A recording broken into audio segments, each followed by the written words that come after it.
새날을 여는 새벽 말씀 나눔입니다. 오늘은 2024년 8월 23일 월요일이고 말씀을 전하는 저는 강민 목사입니다. 하나님께서 우리에게 주신 말씀은 열왕기하 19장 1절로부터 7절 말씀입니다. 히스기야 왕이 듣고 그 옷을 찢고 굵은 배를 두르고 여호와의 전에 들어가서 왕궁의 책임자인 엘리야김과 서기관 셈나와 제사장 중 장로들에게 굵은 배를 둘러서 아모스의 아들 선지자 이사야에게로 보내매 그들이 이사야에게 이르되 히스기야의 말씀이 오늘은 환난과 징벌과 모욕의 날이라 아이를 낳을 때가 되었으나 해산할 힘이 없도다. 랍사게가 그의 주 아수르 왕의 보냄을 받고 와서 살아계신 하나님을 비방하였으니 당신의 하나님 여호와께서 혹시 그의 말을 들으셨을지라. 당신의 하나님 여호와께서 그 들으신 말 때문에 꾸짖으실 듯하니 당신은 이 남아있는 자들을 위하여 기도하소서 하더이다 하니라. 이와 같이 히스기야 왕의 신복이 이사야에게 나아가니 이사야가 그들에게 이르되 너희는 너희 주에게 이렇게 말하라. 여호와의 말씀이 너는 아수르 왕의 신복들에게 들은 바 나를 모욕하는 말 때문에 두려워하지 말라. 내가 한 영을 그의 속에 두어 그로 소문을 듣고 그의 본국으로 돌아가게 하고 또 그의 본국에서 그에게 칼에 찔려 죽게 하리라 하셨느니라 하더라. 열왕기하 19장 1절로부터 7절 말씀입니다. 우리가 살면서 어떤 인물에 대해 바르게 알기 위해서는 그 사람에 대해 외부적으로 드러난 평가뿐만이 아니라 사실 가장 가까운 사람의 평가도 들어봐야 한다고들 말합니다. 어떤 사건도 마찬가지입니다. 어떤 사건에 대해 그 본질을 알기 위해서는 겉으로 드러나 있는 그 사건의 개요만이 아니라 그 사건의 전후 맥락을 파악하고 그 사건에 속해 있는 사람들의 이야기를 들어봐야 그 사건이 본래 어떤 의미를 가지는 사건인지 파악하게 될 때들이 있습니다. 오늘 저는 히스기야의 기도에 대한 이야기들을 나누고자 합니다. 저는 이 말씀을 통해서 이 사건을 통해서 히스기야의 기도에 담긴 의미를 좀 살펴보고 그가 진짜 우리가 생각하듯 하나님의 신실한 종이며 기도의 사람인지를 되돌아보길 원합니다. 오늘 보면 19장 1절은 이런 고백으로 시작합니다. 히스기야 왕이 듣고 그 옷을 찢고 굵은 배를 두르고 여호와의 전에 들어가서. 사실 이 이야기는 19장 1절로부터 시작되는 이야기가 아니라 18장에서부터 연속되는 사건 속에 있는 이야기입니다. 그러므로 우리는 18장에 대한 상황을 고려한 후에 오늘 말씀을 보아야 합니다. 만약 그런 고려 없이 히스기야가 어려움에 처하자 하나님께 나아가 기도했다. 또는 히스기야가 참으로 신실한 하나님의 사람이다라고 결론을 내어버린다면 우리는 오늘 말씀을 오해하는 결과를 낳게 될 겁니다. 그럼 한번 살펴보길 원합니다. 오늘 이 사건은 여러분 아수르와의 관계 속에 일어난 사건입니다. 히스기야는 왕위에 오른 뒤 여러 해 동안 아수르 왕에게 조공을 바쳐왔습니다. 남유다는 히스기야 아버지인 요아스 시대부터 아수르의 위험을 받게 되었고 그 위험에 따라 요아스는 성전에 은금을 가져다가 아수르 왕에게 조공을 바침으로 자신의 나라의 안위를 유지할 수 있었습니다. 뿐만 아니라 직접 아수르를 방문하여 아수르의 신전을 유다에 세우기까지 합니다. 이 요아스가 죽고 그의 아들인 히스기야가 왕이 된 것은 히스기야 나이 25살 때입니다. 그런데 이 히스기야도 아수르의 관계를 왕이 되자마자 단절한 것이 아닙니다. 비록 아버지 요아스는 성전에 은금을 가져다가 조공을 바쳤지만 히스기야는 철저하게 하나님을 의지하고 오직 하나님만을 신뢰하면서 아수르와의 관계를 끊어야겠다라고 다짐하고 행한 것이 아니라는 겁니다. 히스기야도 처음부터 아버지와 똑같이 아수르에게 조공을 가져다 바쳤습니다. 여러분, 조공을 가져다 바쳤다 이 말은 단순히 그냥 어떤 뇌물을 줘서 우리나라의 안위를 영위하게 되었다 이런 의미가 아닙니다. 그 나라의 신을 우리나라의 신으로 삼고 섬겼다라는 의미를 가지고 있습니다. 그는 10년 이상 그의 통치 10년 이상을 아수르 왕에게 조공을 바쳤습니다. 그런데 그런 그에게 더 의지할 곳이 생겨났습니다. 비로소 아수르에게 벗어날 용기가 그에게 생겼던 겁니다. 그리고 더 의지할 곳이란 바로 하나님이 아니라 애굽입니다. 그러니 여러분, 히스기야의 믿음이 크다, 히스기야의 신앙이 깊다, 이렇게 말하면 안 됩니다. 우리는 흔히 19장 1절만 딱 떼어다가 히스기야가 어려움에 당하자 하나님 앞에 나아가 기도하였다, 우리도 이런 자세를 본받아야 한다라고들 말하는데 그래서는 안 된다라는 겁니다. 사실 히스기야는 복잡한 국제 정세 속에서 사실 나름 살아남기 위해 온갖 지혜를 짜 모았습니다. 그래서 선택한 것, 아수르는 지는 해고 애굽이야말로 새롭게 떠오를 해이다. 그래서 그는 애굽을 의지하여 아수르를 배반할 생각을 했던 겁니다. 그는 결코 하나님을 의지하고 하나님 때문에 아수르에게서 벗어나야겠다라고 판단한 게 아닙니다. 온갖 지혜를 다 짜내 가장 좋은 선택을 한다고 한 것이 그냥 애굽이었다는 겁니다. 18장 17절을 보시면 히스기야가 조공을 바쳤음에도 불구하고 아수르가 예루살렘으로 와서 히스기야 왕을 칩니다. 그리고 그 이유에 대해 21절에 이렇게 이야기합니다. 이제 내가 나를 위하여 저 상한 갈대 지팡이 애굽을 의뢰하도다.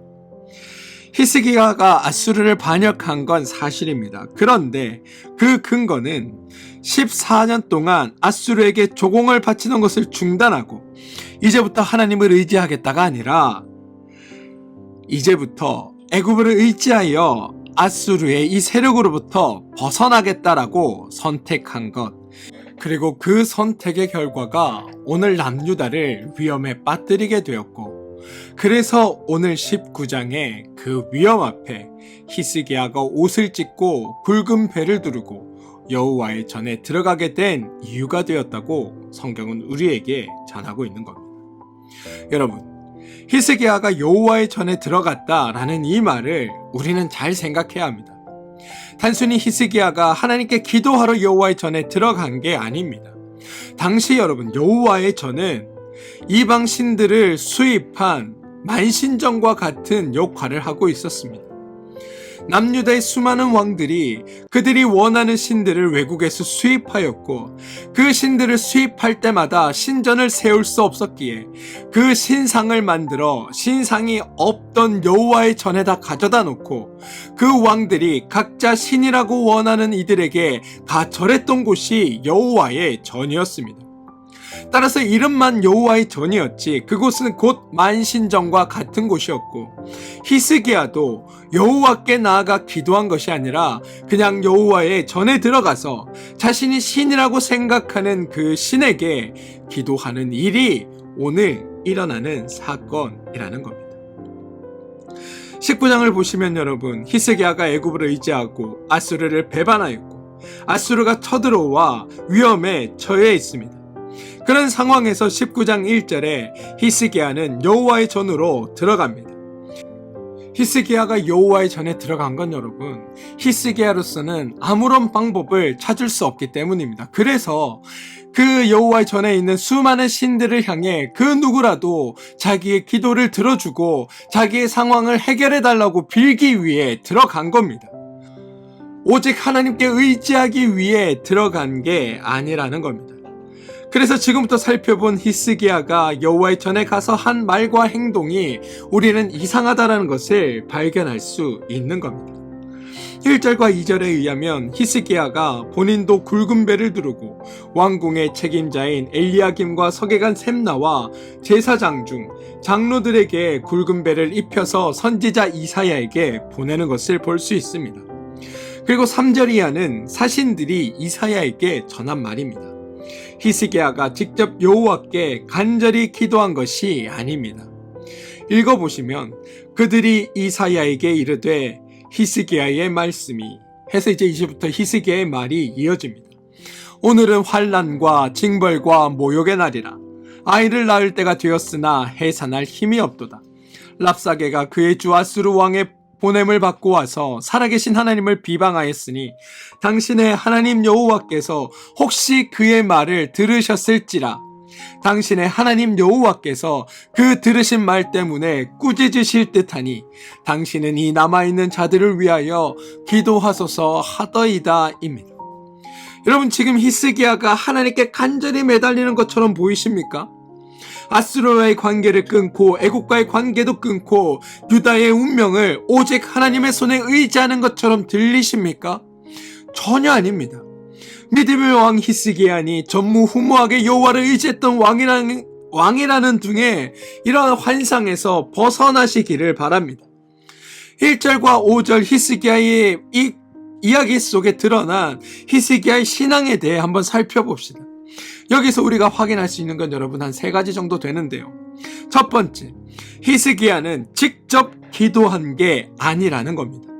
이게 왜 중요하냐면 열왕기하 20장에 가면 히스기야가 자기가 병이 들었다고 나옵니다. 그때 히스기야는 직접 하나님께 기도합니다. 여러분, 자기 병에 걸렸을 때는 얼굴을 벽을 향하여 여호와께 통곡하며 기도합니다. 그런데 나라가 위험에 처해 있는 지금은 자신은 기도하지 않고 신하들을 선지자에게 보내 기도해 달라고 말합니다. 이게 히스기야의 실체라는 겁니다. 왕이라면 정반대로 되어야 하는 것 아닙니까? 나라가 위태롭고 국민들의 안전이 위협받고 있으면 왕이 자신이 할 수 있는 가장 진실되고 처절한 모습으로 하나님께 눈물로 기도해야 되는 것 아닙니까? 그런데 아수르의 위험 앞에 서 있는 히스기야는 온전히 하나님을 의지하는 모습이 아니라는 겁니다. 사람을 보내 이사야에게 기도해 주십시오라고 요청하고 있다는 겁니다. 뿐만 아니라 여러분, 히스기야는 뭐라고 얘기하냐면 나의 하나님에게 나도 간구할 테니 이사야 선지자 당신도 여호와께 간구하여 주시옵소서라고 말하는 게 아니라는 겁니다. 지금 히스기야는 뭐라고 얘기하냐면 당신의 하나님에게 간구하여 달라고 요청하고 있습니다. 이게 무슨 말이냐면 지금 히스기야는 여호와의 전에 있는 수많은 신들에게 우리를 구해달라고 요청하는데 지금 이사야에게도 보내서 이사야, 네가 믿는 당신의 여호와 하나님에게도 제발 이 나라를 구해달라고 기도해달라고 요청하고 있다는 겁니다. 이 말은 지금 히스기야는 여호와 하나님만을 의지하겠다는 게 아니라 누구라도 내 기도를 들어줄 신이 있다면 내 기도 가운데 응답해 주기를 바라는 거고, 혹시 내가 그 신들 중에 빠지는 이가 있을까봐 이사야에게 사람을 보내어 여호와에게도 기도해달라고 요청하고 있는 상황이라는 겁니다. 여러분, 지금 이 상황이 그려지십니까? 그래서 그는 자신의 하나님에게 기도했고 여호와께는 이사야 당신이 기도해 주십시오라고 요청하고 있는 상황이 바로 지금의 상황입니다. 그러면서 하는 말이 당신의 하나님 여호와께서 혹시 그 말을 들으셨을지라. 당신의 하나님 여호와께서 그 들으신 말 때문에 꾸짖으실 듯하니 당신은 이 남아있는 자들을 위하여 기도하소서입니다. 이스라엘이 하나님에 대하여 나의 하나님, 우리의 하나님이 아니라 당신의 하나님이라고 얘기하고 있다는 겁니다. 그런데 여러분, 이게 여기에만 나오는 건 아닙니다. 대표적으로 이스라엘이 하나님께 왕을 구할 때 하나님께서 아주 싫어하셨습니다. 그 소식을 전해 들은 이스라엘 백성들이 사무엘에게 부탁한 말이 사무엘상 12장 19절에 나오는데요. 모든 백성이 사무엘에게 이르되 당신의 종들을 위하여 당신의 하나님 여호와께 기도하여 우리가 죽지 않게 하소서. 우리가 우리의 모든 죄를 왕을 구하는 악을 더하였나이다 라고 말하고 있습니다. 이게 여러분, 죄인들의 현실이고 하나님을 하나님으로 알지 못하는, 하나님을 오직 그냥 여러 신들 중에 하나로만 이해한 어리석은 이스라엘 백성들의 한계이라는 게 성경의 고백이라는 겁니다. 여기에 덧붙여 히스기야 신앙의 특징 마지막은 혹시입니다. 당신의 하나님 여호와께서 혹시 그의 말을 들으셨을지라. 당신의 하나님 여호와께서 그 들으신 말 때문에 꾸짖으실 듯하니, 여러분 이야기를 들어보면 완전히 남의 이야기를 하고 있음을 보게 됩니다.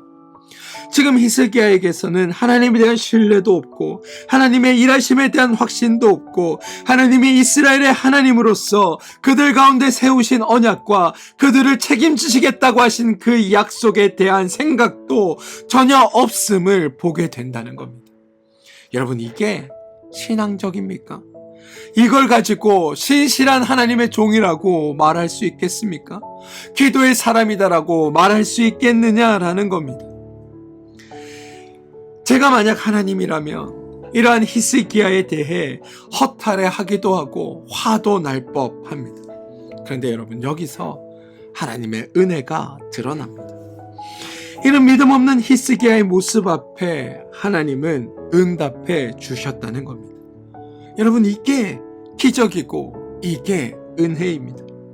6절을 보시면 이사야가 그들에게 이르되 너희는 너희 주에게 이렇게 말하라. 여호와의 말씀이 너는 아수르 왕의 신복에게 들은 바 나를 모욕하는 말 때문에 두려워하지 말라.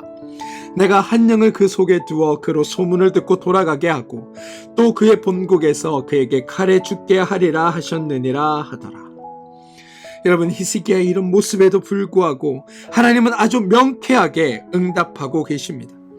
오히려 여러분 히스기야가 기대하고 소망했던 것보다 훨씬 크고 훨씬 정확한 조치를 취해주고 계십니다. 단순히 조치를 취해주실 뿐만이 아니라 히스기야를 지금 위로까지 해주고 있습니다. 히스기야에게는 여러분 너무나 과분한 하나님으로 지금 성경은 그리고 있다는 겁니다. 그리고 여러분 말씀을 묵상하며 공부한 저에게도 하나님은 과분한 분으로 다가오고 있다는 것을 저는 깨닫게 됩니다. 사랑하는 성도 여러분, 저는 히스기야의 모습을 묵상하며 그 속에 나의 모습이 있구나라는 것을 깨닫게 되었습니다. 하나님의 그 무한하신 능력의 하나님이심을 고백하면서도 나 스스로 하나님의 한계를 정하고 나 스스로 하나님의 역할을 정하고 내 기준으로 하나님에 대해 그어놓은 선들이 하나님을 믿으면서도 하나님을 하나님 되게 하지 못하고 있다는 것을 발견했기 때문입니다. 여러분에게 하나님은 어떤 분이십니까? 여러분 스스로 그어놓은 하나님에 대한 한계는 없으십니까? 그래서 하나님을 하나님 되게 섬기지 못하고 계시지는 않으십니까? 사랑하는 성도 여러분, 오늘 히스기야는 하나님의 하나님됨을 알지 못했습니다. 스스로 하나님은 할 수 있는 것이 따로 있다라고 여겼습니다. 그래서 이스라엘의 운명을 하나님께 맡긴 것이 아니라 자신이 알고 있던 신 중에 혹시 아수르의 신보다 더 뛰어난 신은 없는지 그 신전에 찾아가 제사를 드리며 그 신을 감동시켜서 그 신으로부터 그 능력을 얻어내고자 했습니다. 그게 그에게 한계였던 겁니다. 그러면서 혹시 몰라 여호와 하나님께도 누군가 기도해 주길 바라며 요청했던 겁니다. 그런데 그게 나의 모습이었다는 겁니다. 모든 것을 내 힘과 내 능력과 내 실력으로 해결해 보려고 그것을 우선으로 삼습니다. 그러다 막막해지면 그제서야 하나님께 도움을 구하는 것. 시작부터 하나님께 묻고 모든 것을 하나님께 의탁하고 모든 것을 다해 하나님의 뜻을 따르겠다는 생각은 도무지 하지 못한 채 그냥 어떤 어려움이 닥쳤을 때 하나님이라도 듣고 응답해 주기를 바라는 그 모습, 그게 히스기야의 모습이자 곧 나의 모습이었다고 고백하게 되었다는 겁니다. 우리가 히스기야와 닮아 있는 지점이 바로 여기에 있습니다. 사랑하는 성도 여러분, 저는 우리가 하나님의 하나님됨을 바로 알길 원합니다. 온전히 하나님 한 분만을 의지하고 붙들어야 하는 신앙으로 회복되어 가길 원합니다. 그동안 우리는 너무 오랫동안 하나님을 우리 삶의 격가지 정도로 여기며 살아왔습니다. 내 힘과 내 능력이 부족할 때 의지할 뿐 정도로 하나님의 역할을 스스로 제한하며 살았습니다. 그런데 하나님은 그런 하나님이 되길 원하시지 않으십니다. 우리의 전부가 되길 원하시고 전적으로 의지할 자가 되길 원하십니다. 우리의 뜻이 아닌 하나님의 뜻이 우리 가운데 드러나길 원하시는 분이 바로 하나님이라고 성경은 우리에게 이야기하고 있다는 겁니다. 나의 모든 것, 나의 하나님이라고 우리가 고백하길 하나님은 바라고 원하신다는 것, 이게 성경이 우리에게 말해주고자 하는 바입니다. 저는 우리가 그런 믿음으로 나아가길 원합니다. 나의 부족을 채우는 도구로 하나님을 이용하는 것이 아니라 나의 전부 되신 하나님으로 고백하게 되는 일, 그게 우리 가운데 있게 되길 소망합니다. 오늘 하루 여러분의 삶에 어떤 일들이 생길지 모르지만 그 모든 일 앞에서 하나님의 함께 하심을 믿으시며 하나님이 이 모든 것을 이루어 가시며 하나님이 전부 되심을 고백하는 그런 날 되시길 바라고, 그러한 여러분들 위해 하나님의 크신 은총과 은혜가 함께하여서 여러분의 삶을 이루고 완성하시는 하나님의 그 복된 은혜가 여러분의 삶에 충만하게 되길 주님의 이름으로 축원드립니다. 함께 기도하시겠습니다. 주님, 하나님을 믿는다 말하면서 전적으로 내 삶 전체가 하나님께 속해 있다라고 고백하지 못하는 게 우리임을 보게 됩니다. 주님, 우리 안에 참되게 하나님을 믿게 하시되 전적으로 하나님만을 의지하는 신앙의 자리에 우리 모두를 세워 주시옵소서. 그래서 내 모든 것이 하나님으로 말미암습니다라고 고백하는 우리가 되게 하여 주시고, 그 고백을 드리는 우리의 삶을 하나님 온전히 주관하여 주시옵소서. 예수님의 이름으로 기도합니다. 아멘.